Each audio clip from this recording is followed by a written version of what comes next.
Hello বন্ধুরা, এই যে দেখুন চলে এসেছি আজকে একটা অশ্বগন্ধার জমিতে। দেখতেই পাচ্ছেন কি সুন্দর এই যে জাওলাটা হয়েছে। তো আপনারা তো অনেকেই প্রশ্ন করেন যে অশ্বগন্ধা চাষটা কিভাবে করব, কিভাবে করলে আমরা লাভটা একটু বেশি পাবো বা ফলন বেশি পাবো বা কখন খাবার দিতে হবে, এই যে আড্ডা ব্যাড্ডা নিয়ে যে কন্টিনিউ যে ফোনগুলো করেন। তো সেই কারণেই কিন্তু আমরা চলে এসেছি আজকে পরিচয় করিয়ে দেব এবং তার সঙ্গে আমরা জানার চেষ্টা করব যে এই চাষটা তিনি কিভাবে করছেন। দীর্ঘ 4 বছর ধরে তিনি কিন্তু এই চাষটা করছেন।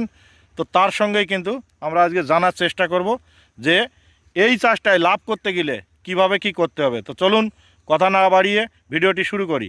দাদা, প্রথমে আপনার নামটা এবং ঠিকানাটা বলবেন, আমরা কোথায় ভিডিওটা করছি। আমার নাম প্রদীপ কুমার সরকার।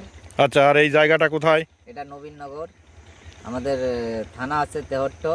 আচ্ছা আচ্ছা। আমি দীর্ঘদিন ধরে অশ্বগন্ধা চাষের মধ্যে আছি। মোটামুটি কত বছর ধরে আপনি এই চাষটা করছেন? এই 4-5 বছর। 4-5 বছর। আগে তো ছিল না এখানে।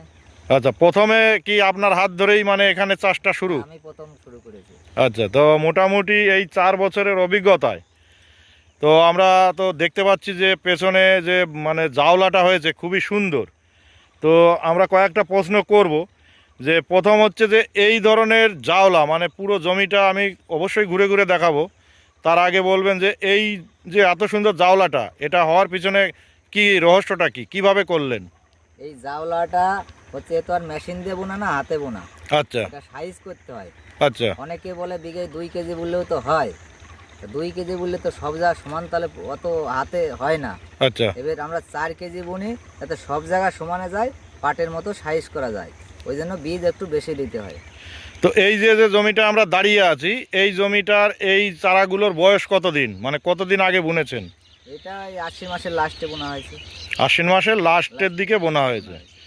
আচ্ছা আচ্ছা। তো এই অবধি এই জমিটায় কতবার সেচ বা সার এই ধরনের কিছু গেছে কিনা? এমনি বৃষ্টিতে প্রথম বৃষ্টি হালকা হয়েছিল, এরপরে 2বার সেচ পড়েছে। 2বার সেচ গেছে। হ্যাঁ। আচ্ছা। আর খাবার প্রথম যে বোনার সময় তো আমরা সবসময় বলি যে বিঘা প্রতি 2 বস্তা ফসফেট, খোল, তারপরে 25-30 কিলো পটাশ। তো সেটা দিয়ে তো সবাই বোনা হয়ে গেল বীজ, কিন্তু তারপরে এই রকম টাইম এই রকম গাছ হওয়া অবধি এর মিডিলে কি আর খাবার টাবার দিয়েছেন? মিডিলে যে সেচটা দিয়েছি, আচ্ছা, হালকা কিছু দিয়েছি যে গাছটা একটু উঠে যাক। হালকা খাবার। তো সেটা কীরকম বিঘা প্রতি কীরকম দেওয়া হয়েছে? প্রতি 20 কেজি 14-35 দিয়েছি। আর প্যান্ডিমিথাইল বুনেছিলাম, ওর সঙ্গে 5 কেজি ইউরিয়া দিয়েছি। আচ্ছা, প্যান্ডিমিথাইল ওটা কি কি জিনিসটা কি? ঘাসটা হবে না। আচ্ছা, এই যে জমিটা আমরা দেখতে পাচ্ছি এত সুন্দর পরিষ্কার, তো এই পরিষ্কার রাখার জন্য কি শুধুমাত্র নিড়ানি দিতে হয়েছে না অন্য কোনো প্রসেস ছিল?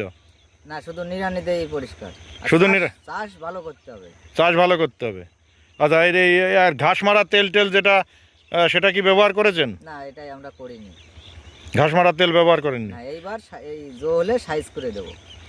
তো এই যে আমরা যে জাওলা দেখতে পাচ্ছি, এর পরেও আর একবার কি সাইজ করা হবে? হ্যাঁ, এইবার সাইজ করা হবে। আচ্ছা। তাহলে তো হাতে অতটা আসে না। আচ্ছা আচ্ছা। তো ঠিক আছে, আমরা অশ্বগন্ধা সম্পর্কে অনেকটাই ধারণা পেলাম। তো আর একটা প্রশ্ন করব যে এই যে এত সুন্দর জাওলা, তো এরকম যদি জাওলা কারোর থাকে জমিতে, তাহলে মোটামুটি বিঘা প্রতি ফলন কেমন আশা করা যায়? একেবারে কোনো অসুবিধা না হলে 5 কুইন্টাল বান্দা। এরকম যদি জাওলা করা যায় তাহলে 5 কুইন্টাল বাঁধা। তার আপনি বলতে চাচ্ছেন জাওলাটা বেশি হলে পারে ফলনটাও বেশি হবে? হ্যাঁ, সব জায়গায় সমান তালে থাকবে। সব জায়গায় সমান তালে। তো এবার আমি বন্ধুদেরকে একটু ঘুরে ঘুরে দেখাবো যে এই জমিটায় কীরকম পজিশনে কীরকম জাওলাটা কীরকম রয়েছে। সব জায়গায় কিন্তু একদম সম পরিমাণে কিন্তু জাওলা রয়েছে। এই যে বন্ধুরা দেখুন, আমি একটু কাছ থেকে ক্লোজ করে দেখানোর চেষ্টা করছি বন্ধুদেরকে। দেখুন পুরো জমিটা কি সুন্দর জাওলা। দেখুন কোনো জায়গায় কম বেশি সেরকম কিন্তু কোনো সিস্টেম নেই। দেখুন বন্ধুরা, দেখতে পাচ্ছেন কি একটা দুর্দান্ত ফসলের চেহারা দেখুন। তো দাদা, আমি আর একটা প্রশ্ন করব আপনাকে যে এই যে বীজটা আমরা তো যখন ছিটাই জমিতে, তো সেই পদ্ধতিটা কি রয়েছে? চাষ আমাদের মাটি হচ্ছে কড়া মাটি। চাষটা একটু বেশি দিতে হয়। প্রথমে দেখা যাচ্ছে 4খানা যদি এই মাটিতে টানা ফাল দেওয়া যায়, আচ্ছা, মাটির গভীরতা একটু আলগা হয়। হ্যাঁ হ্যাঁ, ভিতরটা একটু ফাঁকা হয়। আমাদের আছে ডেলা হলে পরে আমরা রোটার দুটো দেই। আচ্ছা দুটো মানে দিয়ে- মিনিমাম 3-4টে টানা ফাল, হ্যাঁ, তারপরে 2টো রোটার। দুটো রোটার। আচ্ছা আমাদের তারপরে মাটি থেকে, হ্যাঁ এই মাটিটায় কড়া মাটির জন্য। কড়া মাটির জন্য। তো তারপরে বীজটা কি ভিজিয়ে বোনা হয় না শুকনো? না, বীজ আলো বললেই ভালো হয়, মানে শুকনো বুনলে ভালো হয়। বললে ভালো হয়। অনেকেই প্রশ্ন করেন যে দাদা ভিজিয়ে বুনবো কিনা, তো আমরা তো আগে অনেক বলতাম সমস্যা- ভিজিয়ে, অনেক সমস্যা অনেক সমস্যা হয়। একটু হ্যাঁ বীজটা জায়গায় কম পড়ে, জায়গায় বেশি পড়ে, এই ধরনের আবার সমস্যা আমরা হয়। যে, বীজ যদি আগে বেরোয় তাহলে আমরা একটা পুরা বীজ দেই, পুরা বীজটা তখন বীজ বেরোয় গেলে ঘাসটা মারা যাবে না। আচ্ছা আচ্ছা। তো বন্ধুরা আপনারা বুঝতে পারছেন তো, মানে যখন বীজটা বোনা হবে, তো বোনার দিনই তো আমরা জল ছেড়ে দেবো।